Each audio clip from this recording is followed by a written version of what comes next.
Amelia Crawford stepped out of her sleek black car just before dawn, her mind already buzzing with the day's endless tasks. The city was still quiet, and the early light painted the glass towers in soft gold. She smoothed her tailored suit, jacket, and adjusted her silk scarf before glancing back at the driver's seat. Every morning, Michael Hayes was there, always punctual, always ready with a warm greeting. But today the seat was empty, and a sudden chill ran through her. She paused for a heartbeat, wondering if she had misremembered their schedule.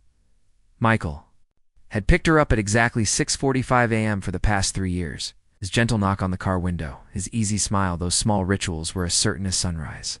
She touched the door handle again, her pulse quickening as she thought of every meeting that depended on his kindness and calm guidance through the morning traffic. Something was very wrong. Amelia stepped inside the car and ran her hand along. The leather seat was cool and firm, exactly as she had ordered it months ago.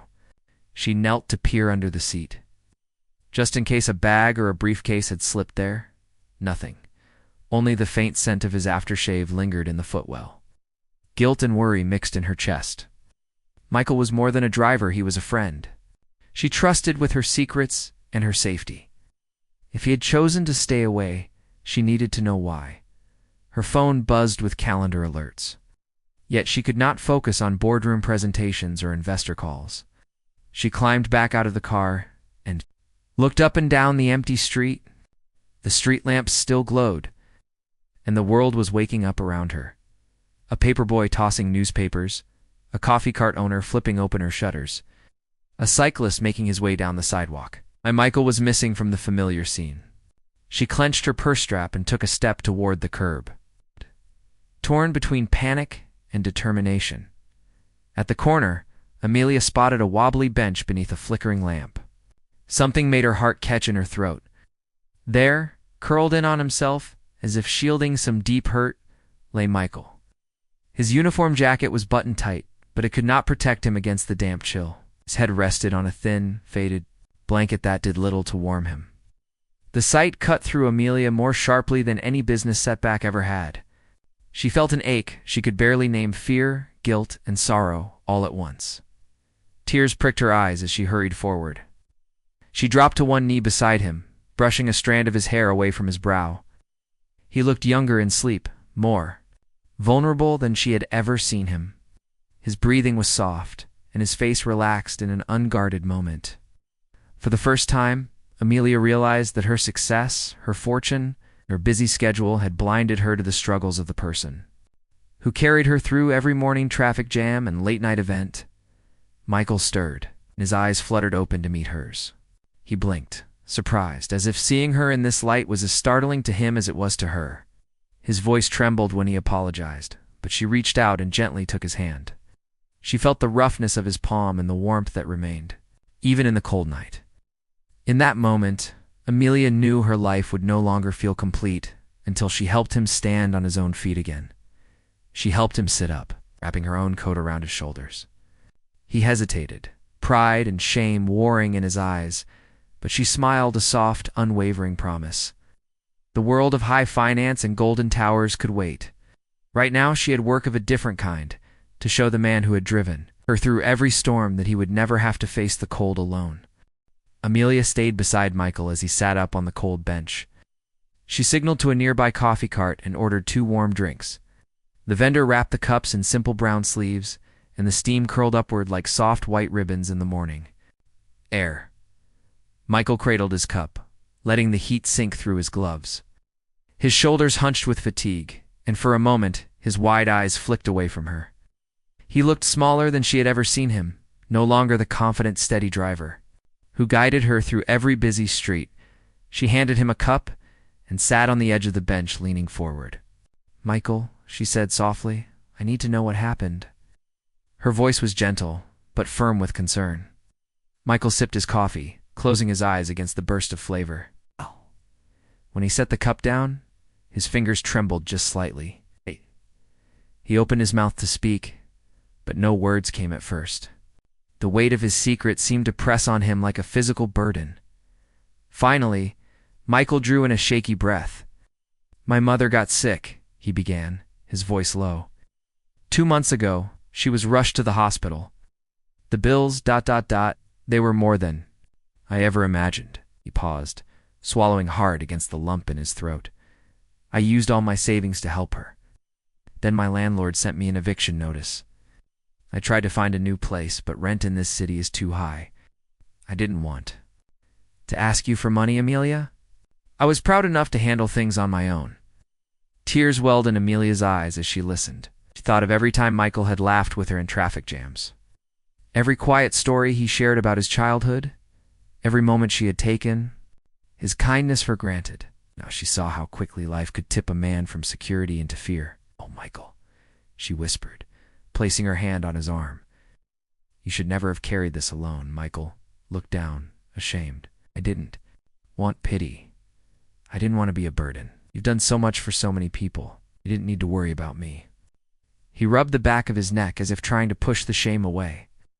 "I thought I could fix things, find extra shifts, drive late nights.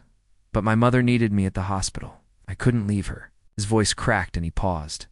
To clear it, Amelia felt a surge of determination. She stood and offered him her hand. "Come with me," she said. He looked up at her, confusion and relief mingling in his eyes. She helped him to his feet and wrapped her arm around his shoulders. "You don't have to face this alone anymore." They walked together in silence, across the quiet street, past rows of shuttered shops. As they passed a small apartment building, Amelia stopped. "I've asked my sister to help us find a place closer to the hospital," she said. "Cover the rent until you're back on your feet. And I want to see your mother, if that's okay." Michael blinked, struck by her kindness. He nodded slowly, his eyes glistening with gratitude. "Thank you," he managed. I don't know how to repay you." Amelia gave him a soft smile. "Just let me help you. You've always been there for me." She squeezed his arm. That moment beneath the pale morning light, their friendship deepened beyond words or titles. Michael straightened his shoulders, feeling hope stir within him for the first time in weeks. And Amelia realized that her greatest fortune was not in her bank accounts, but in the chance to lift the man who had driven her life forward back into warmth and dignity. Early the next morning, Amelia picked Michael up at his temporary apartment. The sun was just rising, and she offered a gentle smile as he slid into the passenger seat. Michael sat quietly, holding a small bouquet of daisies with fingers that trembled ever so slightly. Amelia glanced at him and reached out to steady his hand. She said nothing, but her calm presence spoke more comfort than any words could. They arrived at the hospital, its tall glass walls gleaming in the pale light. Michael's heart pounded as he carried the flowers inside. Amelia followed him to the reception desk, where he whispered his mother's ward number. The clerk pointed down a long, silent corridor. Michael took a deep breath. "I am not good." At this, he murmured.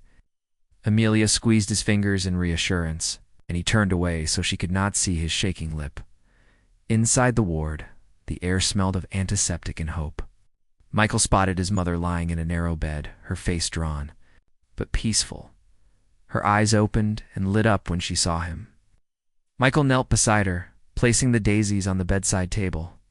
Tears welled in his eyes as he tucked a loose strand of hair behind her ear. Amelia stood a few feet away, watching the quiet love between mother and son.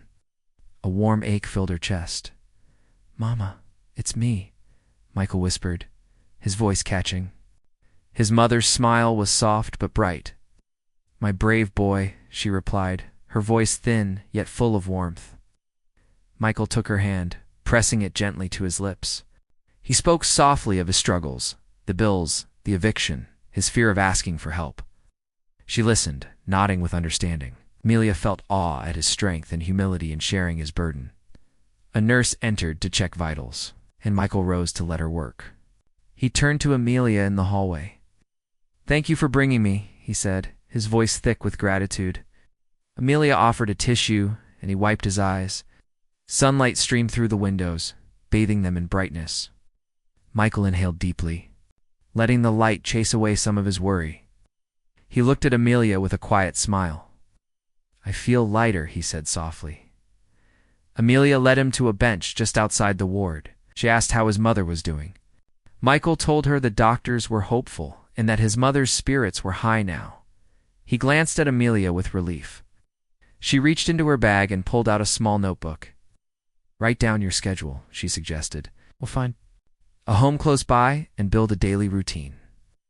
Michael nodded, grateful for her practical help and steady support. They sketched out plans.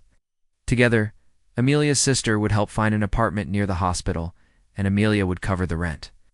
For 6 months, Michael felt his chest loosen as relief washed over him. Amelia wrote the timeline in neat handwriting, promising to check in each morning. Michael closed the notebook and tucked it into his coat pocket. "This means more to me than I can say," he admitted as they returned to the entrance. Michael paused and wrapped Amelia in a quick hug. "I will work hard," he said, voice firm with new resolve. "I want to stand on my own again." Amelia smiled and patted his shoulder. "I believe in you," she replied. Outside. The city stirred, 2 life horns honked, and people hurried by. Michael walked beside Amelia back to the car with steadier steps and a lighter heart.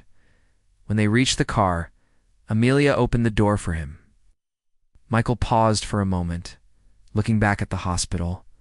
He took a deep breath and let it go. Then, he climbed in and closed the door. As Amelia drove off, both of them felt a quiet hope bloom between them. This journey was only beginning, but together they would face it with compassion, friendship, and true strength. Amelia sat behind her large mahogany desk, the morning sun filtering through tall windows. Her executive assistant had just placed the day's briefing folder in front of her. Amelia opened it, but her eyes drifted instead to the blank page in her notebook where she had written Michael's name. She pressed her fingers to her temples and let out a soft, shaky sigh. Board members would arrive soon for their quarterly meeting, ready to discuss profits and projections. Yet Amelia could not focus on numbers or forecasts. Her mind replayed the image of Michael curled on that cold bench, clinging to a thin blanket. Every spreadsheet line blurred, and she realized that her success felt empty without compassion. For a friend in need, guilt settled in her chest like a heavy stone. Michael had driven her to every important meeting, greeted her with a steady smile, and shared quiet jokes in traffic. He had carried her through late nights and early mornings. Without complaint, now he needed help, and she had almost walked on by without noticing his struggle. Unable to sit still, Amelia rose and paced before the windows. The city spread below, shimmering towers, busy streets, and countless people hurrying past. She used to see opportunities everywhere. Now, she saw faces, each with its own story and need. She realized that power and wealth counted for little if she ignored those who supported her every day. She returned to her desk and opened her laptop. With a few clicks, she canceled her first 2 meetings. Her assistant would handle them. Amelia drafted an email to her chief financial officer, explaining that she needed to allocate funds for emergency housing and living expenses, not just for Michael, but for anyone in her company who faced sudden hardship. Her finger hovered over the send button as she thought of Michael's pride. He had hesitated to ask for help, ashamed to burden her. Amelia knew he valued his dignity more than anything. She promised herself she would offer support in a way that honored his strength. With a deep breath, she clicked send. Next, she typed a message to her sister, a social worker who knew the city's housing market well. Amelia asked her to find a safe, affordable apartment close to the hospital where Michael's mother was recovering.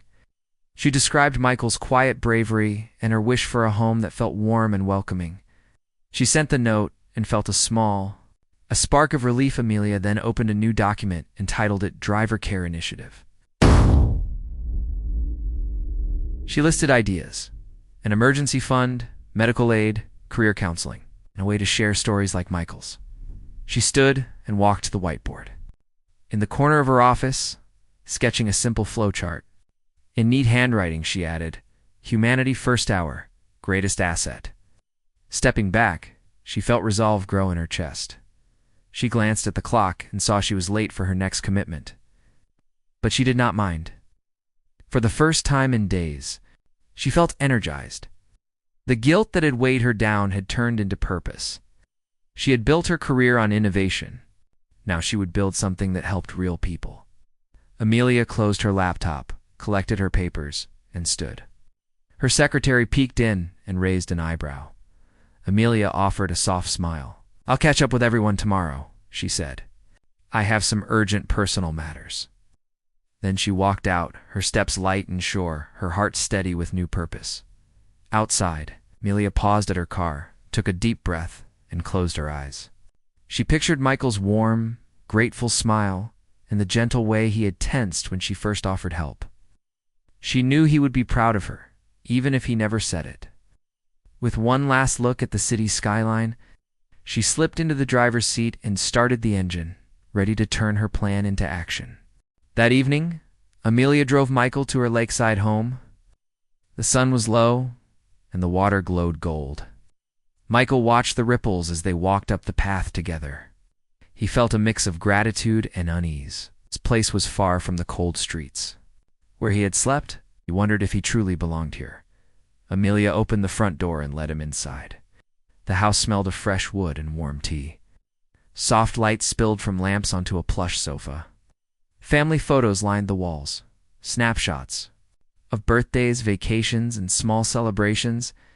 Michael paused by a picture of Amelia with her sister, smiling wide. He felt both welcome and nervous. She guided him down a quiet hallway lined with windows overlooking the lake. At the end stood a door painted pale blue. Amelia unlocked it and pushed it open. "This is yours," she said gently. Inside, the room was simple and bright. A neatly made bed, a small desk, and a wardrobe waited. Light filtered through gauzy curtains. Michael stepped in slowly, touching the soft quilt. He turned to Amelia. His voice wavered as he spoke. "I can't accept this," he said. Shame tightened his chest. He remembered the thin blanket he had slept on and the pride he had tried to hold on to. Amelia stood in the doorway, her eyes soft with understanding. She crossed to him and placed a hand on his shoulder. "You've earned a place here," she said, "not as my driver or my employee, but as my friend." Her words were simple, but they carried warmth. Michael closed his eyes and let out a slow breath. He nodded, unable to reply at first. Amelia smiled and ushered him to the living room. A low table held to mugs of steaming tea and a tray of warm bread. She poured tea for both of them, the steam swirling like hope in the quiet room. They sat across from each other, the flicker of a fireplace dancing between them. "I've also asked my sister Sarah to help," Amelia said. "She is a social worker. She can guide you through housing and any support you need. You'll meet her tomorrow." Michael looked at Amelia's calm face and felt tears prick his eyes. He swallowed and managed a small smile. They spoke quietly about his mother's health, the hospital routine, and the small victories each day. Michael told Amelia how her kindness had unburdened him. He described the relief of feeling safe again. Amelia listened closely, nodding and offering soft words of encouragement. In that moment, their roles felt equal to friends sharing life's challenges. Later, Sarah arrived with a warm embrace for both of them. She brought information on apartments near the hospital and introduced Michael to a local support group. Amelia watched as Michael thanked her sister with genuine relief. The room felt full of promise and care. After Sarah left, Michael walked Amelia to the front door. He stopped and faced her, voice thick with emotion. "I don't know how to thank you," he said. Amelia reached out and squeezed his hand. "Just keep being you," she replied.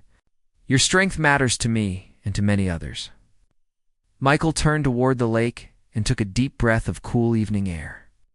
Stars began to appear overhead, and he felt a peace he had not known in weeks. As Amelia drove away, he stood on the porch, the warm light from the house behind him, and a new sense of belonging growing in his heart. Early one Monday, Michael woke to soft sunlight drifting through his bedroom window. He sat on the edge of the bed and stretched, feeling a lightness in his chest he had not known for months. His mother's voice over the phone told him she was stronger every day. He smiled, remembering how close he had come to losing hope. Now, with a safe home and his mother improving, Michael felt that his life was finally shifting towards something better. After breakfast, he took a brisk walk to a small auto workshop that Amelia's sister had recommended. The garage smelled of motor oil and warm metal, and the sound of tools clinking promised work he loved. Michael hesitated at the door, then stepped inside. The shop owner, a kindly man named Mr. Roberts, greeted him with a firm handshake. "I hear you know your way around an engine," he said. Michael nodded, heart pounding with both nerves and excitement. Mr. Roberts led Michael to a half-restored vintage sedan parked in a corner. "This beauty needs your touch," he said. Michael knelt beside the car, fingers tracing the worn chrome grille. As he worked through the morning cleaning pistons, adjusting valves, tightening bolts, he felt a deep joy in each precise movement. His hands remembered every click and turn from years past. The engine roared to life under his care, and he grinned as the car idled smoothly. Like a friend speaking again, that afternoon, Michael snapped a photo of the polished engine and sent it to Amelia. She was in a meeting when her phone chimed, but she paused to open his message. The image showed Michael's skill and pride shining through every metal curve. Amelia's heart warmed. She texted back, "You are incredible. Congratulations, Michael." His reply came almost instantly. "Thank you for believing in me." Even through simple words, they both felt the strength of their friendship. The next day, Michael visited his mother at the hospital. He carried 2 cups of warm tea and told her about the workshop. She smiled so brightly he felt tears in his eyes. "I always knew you would find your way," she said. Michael tucked her blanket around her shoulders and promised to bring her home soon. In that moment, he saw how far they had both come from fear and uncertainty to hope and healing.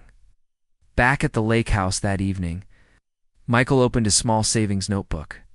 He had set aside enough to cover rent for 3 more months and to help with his mother's next medical visit.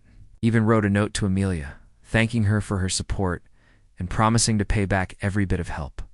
He felt proud, not just of his work, but of his own hard-won dignity.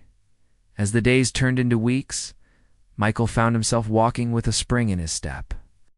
He greeted Amelia each morning with a quick wave and an easy smile. They shared coffees. On the drive to town, Amelia, listening as Michael described new projects at the garage, their laughs came more freely now, and neither felt awkward about their changed roles. They were friends meeting as equals, bound by trust and respect. One Friday, Amelia invited Michael to sit in on a small meeting at her office. She introduced him to her team and spoke of his talent and courage. Michael stood tall in the boardroom, a little shy, but proud to be there. When the meeting ended, Amelia caught his eye and gave him a thumbs up. He returned the gesture, feeling confident in a way he had not in a long time. That night, as Michael walked home under a sky of glittering stars, he carried with him the steady hum of possibility. He knew challenges would come, but he also knew he had friends who believed in him. Hope had taken root in his heart. He would nurture it with every engine he restored, and every step he took toward a brighter tomorrow. Early one evening, Amelia invited Michael to her company's annual gala. The grand ballroom glittered with chandeliers, and guests in fine attire mingled around tall tables holding champagne flutes. Michael felt a flutter of nerves as he stepped. Beside Amelia, at the head table, he wore a simple suit Amelia had loaned him, and his polished shoes reflected the soft light. All around them, voices hummed with excitement about the evening's surprise announcement. Amelia rose from her seat. When the host tapped the microphone, she stood tall on the small stage, the crowd falling silent as she spoke. "Thank you all for coming," she began, her voice calm and warm. "Tonight, I am proud to launch the Humanity First Foundation, a program to support essential workers facing sudden hardship." She clicked a button on a remote, and the screen behind her lit up with the foundation's logo. 2 hands joined over a city skyline. Gasps of admiration rippled through the guests. Amelia continued, "This idea was born when I found my dear friend Michael sleeping on the street one dawn. His courage inspired me to act." She turned to Michael, who was half hidden behind the podium, stepped forward, surprised by the attention. Amelia smiled and patted his arm, then stepped back to let him speak. Michael's voice shook at first. I never expected to stand here," he said, "but Amelia's kindness gave me hope when I felt lost. This foundation will help people like..." My mother and me workers who give their all and then face unexpected troubles. The audience leaned in, moved by his honest words. A few people dabbed at their eyes with napkins. Michael felt a swell of pride. He had found his voice. After Michael finished, the crowd broke into applause that filled the room like warm rain. Colleagues rushed forward to shake his hand. Amelia watched with shining eyes as friends, employees, and local leaders congratulated him. It was a proud moment for both of them, Amelia for taking her vision public, and Michael for standing strong before so many people. Later, on the terrace overlooking the city lights, Michael and Amelia shared quiet words. "You were amazing," she told him softly. He shook his head. "I only spoke because you gave me the chance," he replied. Amelia smiled, her heart full. "We did this together," she said. The night air was cool, and the lights of the city spread below them in glittering waves. When the gala ended, Amelia offered Michael a ride home. As they drove through streets lined with lampposts, Michael glanced at her. "I will never forget what you did for me," he said. Amelia nodded. "And I will never forget what you taught me about friendship," she answered. Michael looked ahead, his mind filled with plans for his own future, restoring cars, caring for his mother, and helping the foundation grow. The next morning, Michael received news that his mother could come home from the hospital. He raced to the workshop to collect her, driving the vintage sedan he had restored. Amelia met them at the front gate, waving as the car rolled to a stop. Michael helped his mother down the steps, wrapping her in a soft coat. Then he walked over to Amelia and hugged her tightly. "Thank you," he whispered. Amelia's eyes glistened. "She belongs with you," she replied. A few weeks later, Michael moved into a small apartment only blocks from the hospital.